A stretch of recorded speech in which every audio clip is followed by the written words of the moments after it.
فرمایا کہ اگر اس دور کے اندر اگر دجال نکل آتا ہے جبکہ میں تمہارے درمیان موجود ہوں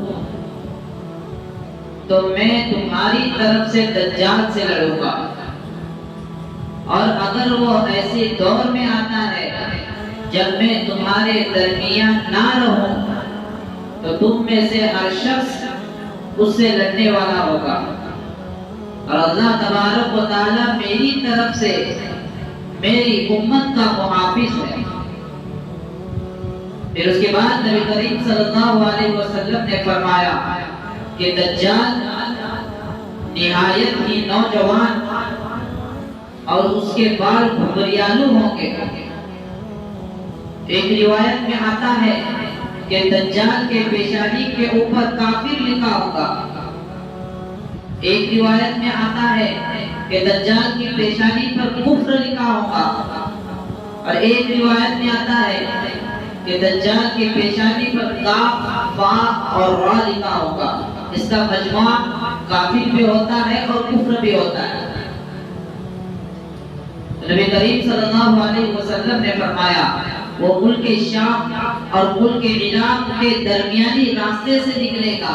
اور اپنے دائیں اور بائیں جانب فتنہ اور فساد برپا کرتے ہوئے جائے گا، اور جب اس کا گزر ایک ایسی قوم کی طرف ہوگا جب وہ قوم کو اپنی طرف دعوت دے گا تو قوم اس پر ایمان لے آئے گی، اور پھر جب دجال آسمان کو حکم دے گا تو آسمان ان کے لیے بارش برسائے گا، زمین کو حکم دے گا تو زمین ان کے لیے کھیتیاں اگائے گی، اور ان کے چر کر آنے والے جانور لمبی لمبی کوہانوں والے ہوں گے، اور ان کے جانوروں کے تھن دودھ سے بھرے ہوئے ہوں گے، اور پھر جب دجال کا گزر ایک ایسی قوم کی طرف ہوگا جب وہ دجال اس قوم کو دعوت دے گا تو قوم دجال کی دعوت کو رد کر دے گی اور اس پر ایمان نہیں لائے گی۔ پھر دجال جب وہاں سے چلا جائے گا تو وہ پوری قوم قحط سالی کے اندر مبتلا ہو جائے گی، اور ان کے مالوں میں سے کوئی مال ان کے پاس باقی نہیں رہے گا۔ پھر دجال کا گزر ایک ایسی ویرانے پر ہوگا کہ جب وہ اسے حکم دے گا تو وہ دجال کے لیے اپنا خزانہ نکال دے گا، اور روایت کے اندر آتا ہے کہ وہ خزانہ دجال کے پیچھے ایسے چلے گا جیسے شہد کے پیچھے مکھیاں چلتی ہے، اور ایک شخص کو بلائے گا اور اپنی تلوار سے اس کے دو ٹکڑے کر دے گا اور تیر پھینکنے کے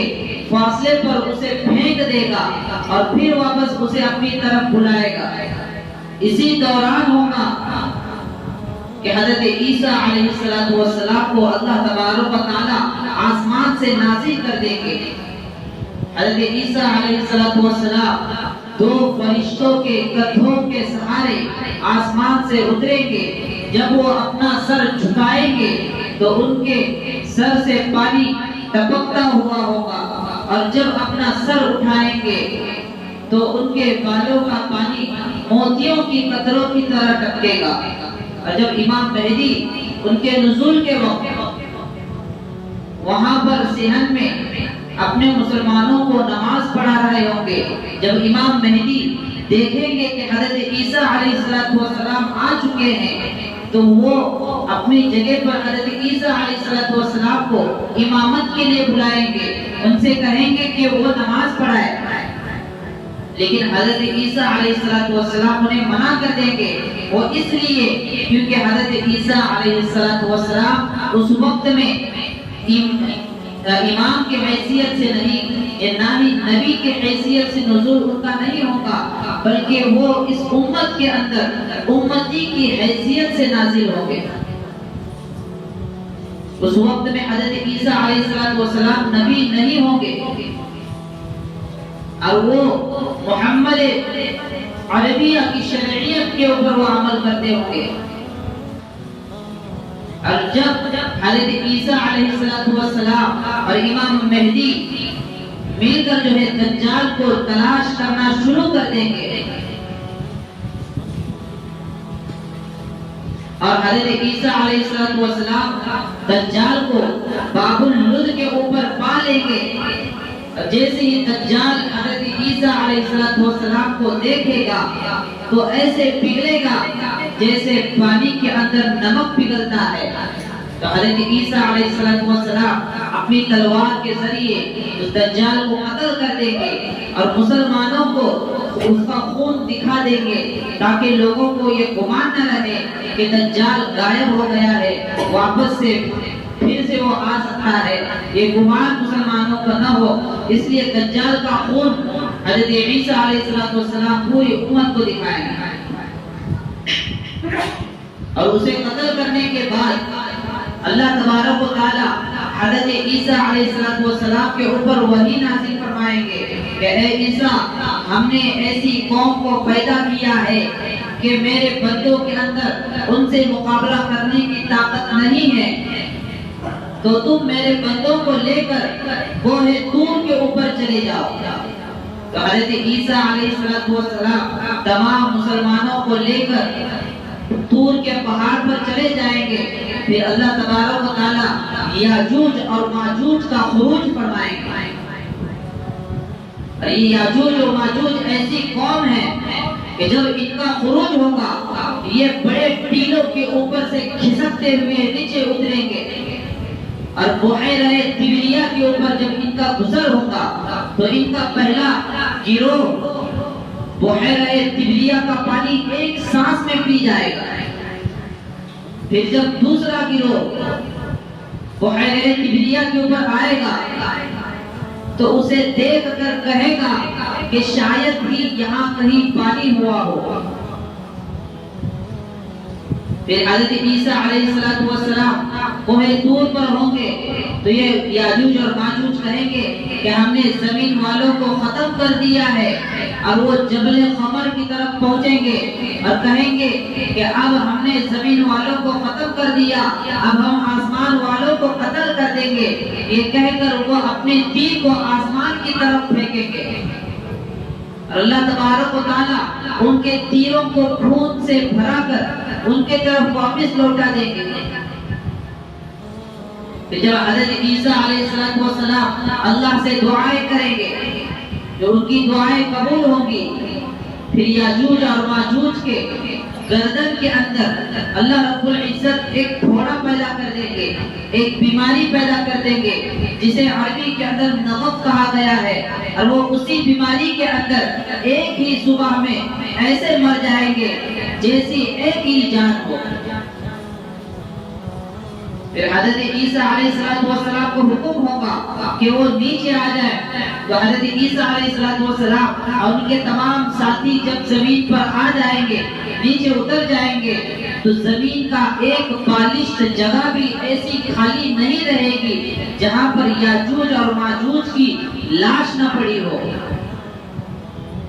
پھر اللہ تبارک و تعالی ایسے جانوروں کو بھیج دیں گے, ایسے پرندوں کو بھیجیں گے جن کی گردنیں پختی اونٹ کی مانند ہوں گی. وہ یاجوج اور ماجوج کی لاشوں کو اٹھا کر اس جگہ پر پھینک دیں گے جہاں اللہ تبارک و تعالی چاہیں گے. پھر اللہ تبارک و تعالی زمین کو حکم دیں گے کہ تم اپنی کھیتیاں اگاؤ. تو کھیتیاں ایسی اگے گی کہ ایک انار کے اندر ایک جماعت کے لیے کافی ہو جائے گا, اور دودھ میں ایسی برکت دی جائے گی کہ ایک گابھن اونٹنی کا دودھ ایک جماعت کے لیے کافی ہو جائے گا, ایک گابھن گائے ایک قبیلے کے لیے کافی ہو جائے گی, اور ایک گابھن بکری ایک جماعت کے لیے کافی ہو جائے گی. اور انار کے چھلکے کے سائے کے اندر یہ لوگ جو ہے سایہ لیں گے. ایسی برکتیں اس وقت میں ہوں گی. پھر اللہ تبارک و تعالی ایک ایسی ہوا کو بھیجیں گے جو مسلمانوں کے بغلوں کے نیچے سے متاثر کرتے ہوئے گزرے گی اور اس سے مسلمانوں کی روح قبض ہو جائے گی۔ پھر اللہ تبارک و تعالی بدبخت اور ظالموں کے اوپر قیامت کو نازل کر دیں گے۔ وہ بدبخت ایسے ہوں گے جو گدھوں اور کتوں کی طرح چپٹی کر رہے ہوں گے، ہر طرف صرف کفر کا ڈکا بجتا ہوگا، گانے بجانے عام ہو جائے گے، زنا عام ہو جائے گا۔ اگر ہم آج کے دور کے حالات اگر ہم دیکھیں گے تو نبی کریم صلی اللہ علیہ وسلم نے جو فتنوں سے ہمیں آگاہ کیا ہے اور قیامت کی جن پیشن گوئیوں کے متعلق ہمیں بتایا ہے، وہ فتنے دن بدن ظاہر ہوتے جا رہے ہیں۔ نبی نے فرمایا ہے کہ قیامت سے پہلے گانا بجانا عام ہو جائے گا۔ ذرا ہم اپنے موبائل کے اندر دیکھیں، ذرا ہم اپنے گھروں کے اندر اپنے ٹی ویوں کا جائزہ لے لیں، ہم اپنے گھر کے عورتوں کا جائزہ لیں کہ کتنے ہم گانے بجانے کے اندر مست ہو چکے ہیں۔ شراب و نوشی عام ہو جائے گی، زنا عام ہو جائے گا۔ ذرا ہم اپنے معاشرے کے اندر اپنے نوجوان طبقے کا حال اگر ہم دیکھیں گے تو ہمارے آنکھوں سے آنسو جاری ہو جائیں گے کہ کس طرح سے زنا کا بازار گرم ہوتا جا رہا ہے۔ کیا ہمیں یہ نہیں لگتا کہ اب قیامت کا وقت بہت قریب ہے؟ کیا اب ہمیں ایسا نہیں لگتا کہ ہم نے اس سے پہلے جو گناہ کیے ہیں اس کی توبہ کر کے اللہ تبارک و تعالیٰ سے معافی مانگ کر جتنی زندگی بچی ہے وہ زندگی اللہ کی اطاعت میں اور نبی صلی اللہ علیہ وسلم کے سنتوں پر گزارے؟ کیا اس بات کا احساس ہمارے دلوں کے اندر کیوں پیدا نہیں ہوتا؟ آج جو دجالی فتنوں کا دور چل رہا ہے، یہ سارے فتنے دجال اپنے پردوں کے پیچھے سے اپنے کارندوں اور اپنے سپاہیوں کے ذریعے کروا رہا ہے، اور اس کا خروج عنقریب جلد ہی ہوگا۔ اور جب دجال آئے گا تو اس وقت میں ہمارے ایمان کا کیا حال ہوگا؟